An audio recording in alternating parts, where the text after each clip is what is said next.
What we're going to do then is we're just going to go through your answers. So Israel says that's 5. Now, you guys, I want you to kind of watch this. How do you plug in? So we Pythagorean theorem before, and so you should have it in your notes, right? It's just a squared plus b squared equals c squared, right? And actually, D was good. He wrote it out, so perfect D. Okay, but then whenever you have a formula, the purpose of having the formula is to help you solve, right? So you can know any two of these and you should be able to solve for the third. So if you look at a right triangle, C is always going to be your hypotenuse.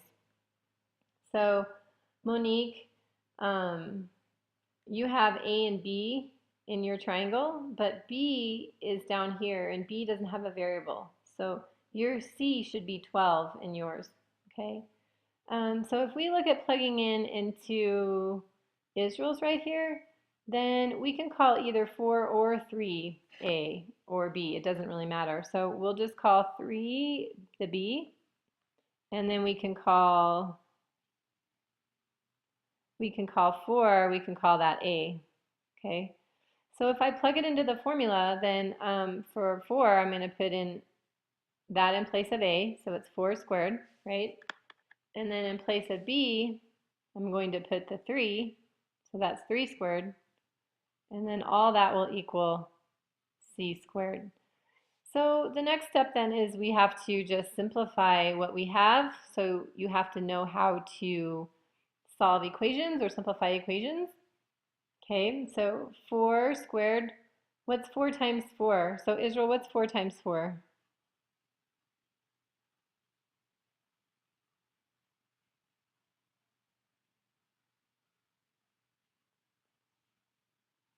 Israel, are you there? Okay, good, 16. Perfect. I see it in your notepad. Okay, so 4 times 4 is 16.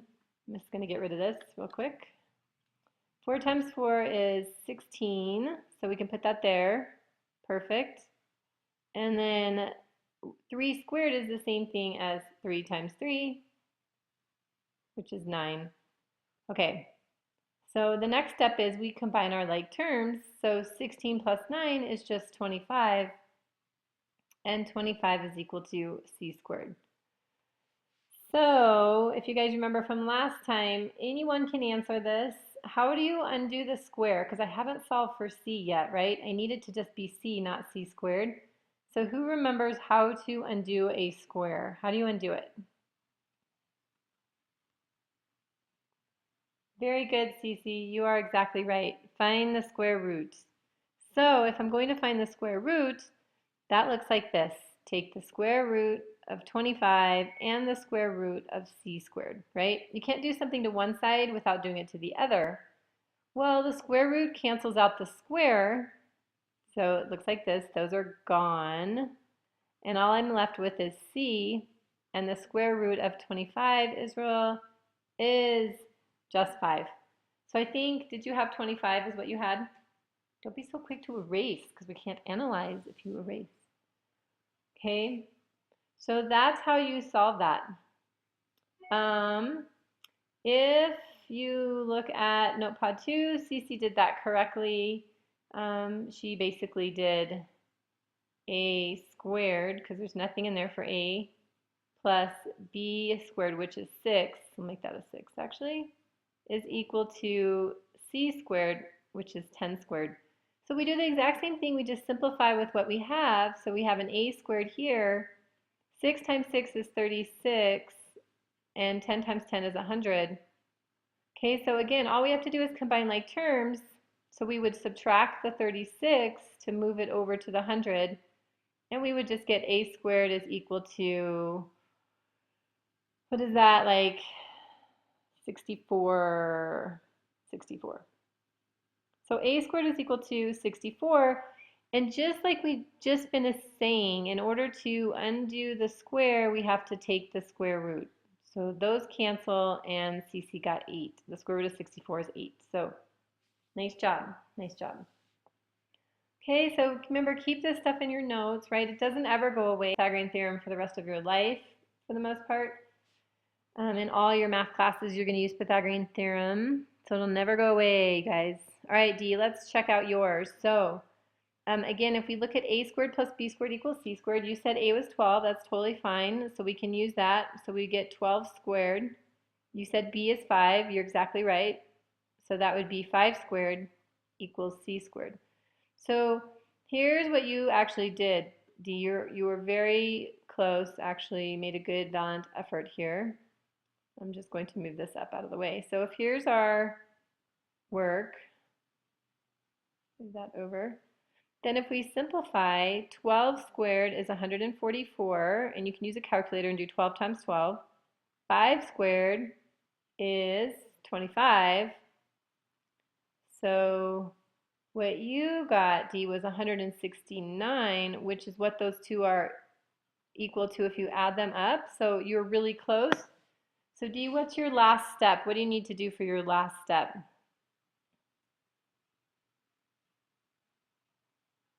Good. You are typing correctly, yes. Excellent. Perfect. Take the square root. Is that what you're about to type? Yes. So exactly. So to solve for c, because right now we have c squared, we just still need to take the square root. So the square root of c squared is just c, and the square root of 169, you can do that on a calculator if you don't know it, but it's 13. So D, you were only one step away, so that's awesome. Very good. All right, so Smalls, I'm going to help you out here so that you are not confused anymore. So we're going to move our calculator up here. So, and we're going to erase the challenge problem for now. If we look at yours, again, we want to use the a squared plus b squared equals c squared, right? So, we use orange. So we don't know a. So a is just a squared. But we do know b. b is 24. And you do have that. Perfect. And then you've correctly identified your c, which is 25 squared. So that's half the battle, is just plugging them in to the right places and then just simplifying. Well, a squared can't simplify.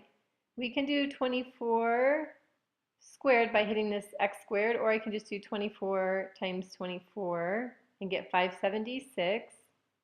Okay. And then I have to square 25, so I can do 25 and then hit this x squared, and it will tell me it's 625. Or I could just do 25 times 25, either one. Okay, and so Smalls, now I'm just going to simplify, so I have to move all my like terms together, so I'm subtracting 576 from both sides. And I'm left with a squared on this side because these cancel. And then 625 minus 576 leaves me with 49. All right, Smalls, since this is your problem, what is our final step? How would we solve for a if we have a squared? What do we have to do? What is our final step?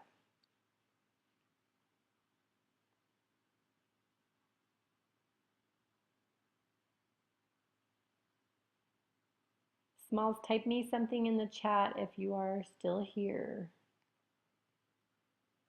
Say hi.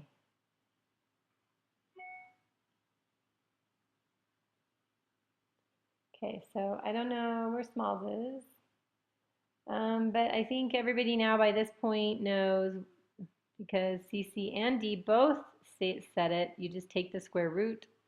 So these go away and you're left with A, and that's equal to 7. All right, you guys, so that was just a warm-up. That was our review. What we are actually going to look at today, our objectives are going to be to review finding perimeter in non-right triangles. Okay, and so that's why it is important. Yes, good, Smalls, very good. Okay, so you are still there. Yeah, so you have to get rid of that square thing by taking the square root. So hopefully that made sense. But anyway, so we're going to review perimeter non-right triangles, and that's why you have to know Pythagorean Theorem. So I'm going to do the challenge problem for you guys so that when you see this on finding area and perimeter of triangles, which is in week 4, you'll understand how to do it. And then we're just going to finish up by classifying triangles by angles and sides, just so you guys understand a little bit of that. So a couple things to keep in mind. If you're in the webinar, you don't automatically get credit for it. You have to actually post a ticket out. So if you are in the webinar and then you are not following up with posting your ticket out, then I don't have anything to grade you on or give you credit. So just don't forget to post, or I should say remember to post your ticket out at the end. And then kind of go back and check, because if I made a comment to you like, hey, looks good, just respond to another person or two, then you have to go in and do that in order to get your full points. So you guys just kind of keep that in mind. Also, just know there's only 2 weeks left. So if you're only in week 3 or 4, then, or 2 or 1, which would be worse, you have a lot to do right now to catch up. It's not that it can't be done, but you really have to work hard to get caught up. And when you think about the math, there's only really 3 main assignments each week. It shouldn't be that hard. The other thing too is that if you do an assignment and you are unsatisfactory, meaning you didn't really understand it and you didn't learn it, you need to go back and redo it, because if you have U's in the grade book, that's like you didn't do it, or even more evidence that you didn't understand it. And so then I can't give you a passing grade or a good grade or something. So make sure, some of you guys are really good about going back and relearning or asking for help on the things that are used. And so good, nice job. But a couple of you guys just need to make sure you do that, okay? All right, you guys, let's check out this challenge problem, because this will help you solve when you do not have a right triangle. Okay, so everything that we just finished doing was all with right triangles, right? Okay. So if we're going to solve this problem, we can't really do Pythagorean theorem because it's not a right triangle. But I've drawn this dotted line right down the middle. So this is called an altitude. It goes from a vertex to the other side. I could draw it there, or I could draw it from this vertex down, or from the vertex from the right down. It doesn't matter where, as long as it forms a perpendicular, right, like this, with the base. Okay. So if I do that, essentially what I've done is I've split my triangle into 2 right triangles. So now I have this one here on the left that I'm drawing in pink. Smalls, I know you like pink. You should like this triangle. So now I have a right triangle. And once I have a right triangle, I can now use Pythagorean theorem. Okay, but we need some measurements. But that's why this is on a grid, because then we can count and we can get measurements. So if I count this height here, which I could call my A if I wanted to, so I'll just call that A. So A is going to be equal to 1, 2, 3, 4, 5, 6, 7, 8 of these squares high. So that's that length. But now my base isn't going to be 8 anymore, because now I'm just looking at this pink triangle. So my base is only going to be 1, 2, 3, 4 right here. Now this is kind of a special triangle because this altitude splits it exactly in half. So the left side and the right side are the same. So if I can just figure out, and so yeah, we'll call this our B value, by the way. So if I can figure out C on this side, then I will know C on the other side. Oh, you like blue today? Smalls, really? See, then I made blue too. Okay, so now you guys, we can use our Pythagorean theorem. So when you're doing math, if you're ever lost or confused, just write out everything you know, because then it's kind of easy to plug things in. So for A, we said is 8, right? B, we said is 4. And then look how easy this is going to be to simplify. 8 squared is 64. 4 squared is 16. Okay, and then if I add these together, I get 80.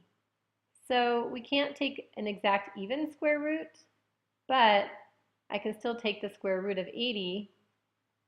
So I'm going to do it 80 and then hit my square root button, and I get 8.9. Okay, so 8.9 is what my C is. So I took the square root of both sides, here and here, and I got 8.9. Okay, almost there. So now I know that C on this side is equal to 8.9, but that means that this C is also equal to 8.9. So if I want to find the perimeter, okay, so I'm going to find the perimeter. It's just adding up all my distances around. Well, my base, I have to take my whole entire base is 8. my left side is 8.9. And in this specific triangle, my right side is also 8.9. So if I can add all those up, I get 26.8 units, whatever it was. Okay. In your practice, you might have a triangle that's not an isosceles triangle where both sides are the same. In that case, I'd also have to do Pythagorean theorem for this green triangle on the right too. Okay. But in this case, if I just found one of them, it applies to the other one too. All right, you guys, any questions about that problem at all?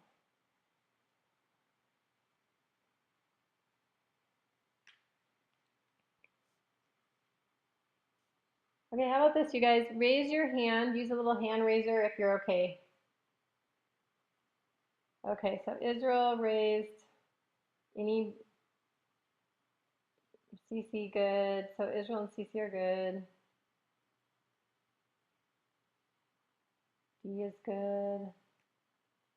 Okay, Smalls is good. Okay, so you guys are good. So good. Keep it in your notes, okay? Make sure you guys have it all in your notes. That way you can refer to it because there is, like I said, a practice with that.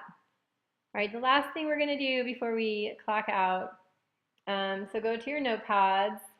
What I want to do is kind of help you guys think about triangles two ways. I want you to think about them based on their angles, and then I want you to think about them based on their sides.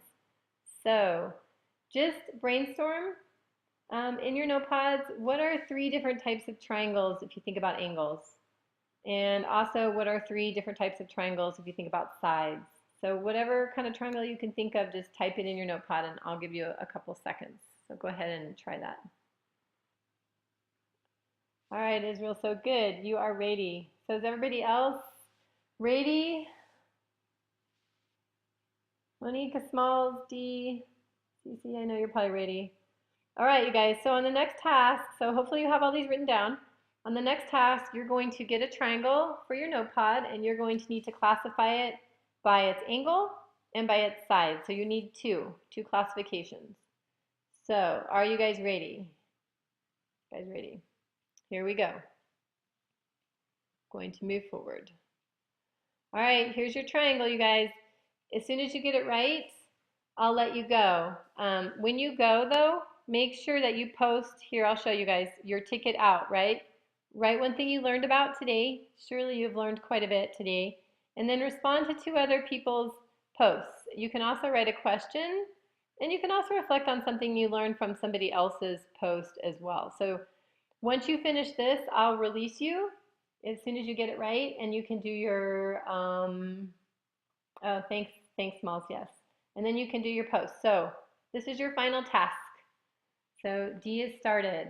Very good. So D, you are notepad 6. So D, good, you have the sides. Now you just need to do angle, right? Because you need to do sides and angles. So once you have classified your triangle by its sides and angles, and I've checked it, you can go.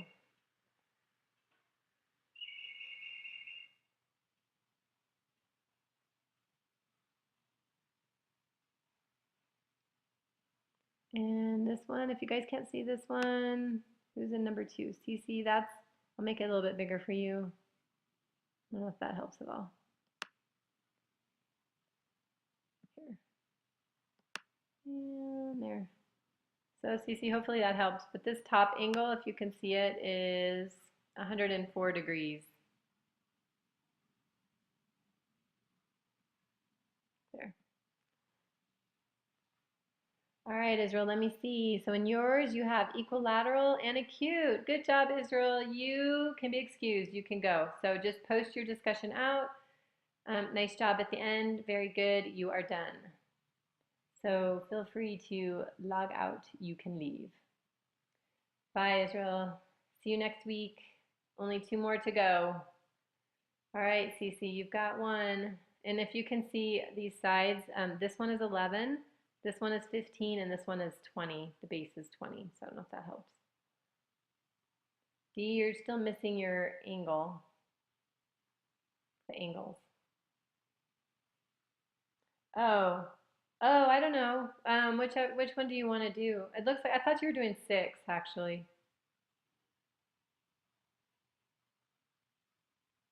I think you're doing 60.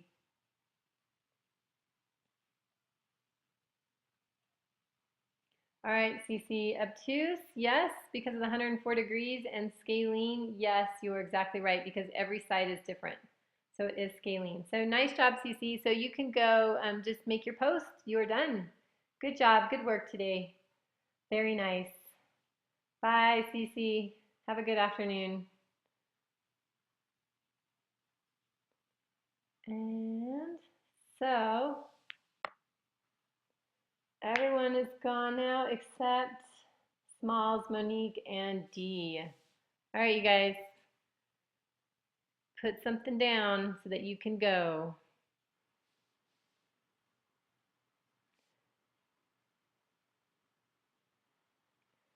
Okay, Dee, so you ended up doing notepad number 3, and you do have it right. It is a right triangle, but it's also isosceles because since 2 of the angles are the same, that means the 2 sides are the same as well. So good job. And Monique, you texted me that this was acute, which is true. But same thing, if 2 angles are the same, then that means the 2 sides are also the same, so that would be isosceles. All right. Thanks, you guys. Have a good afternoon.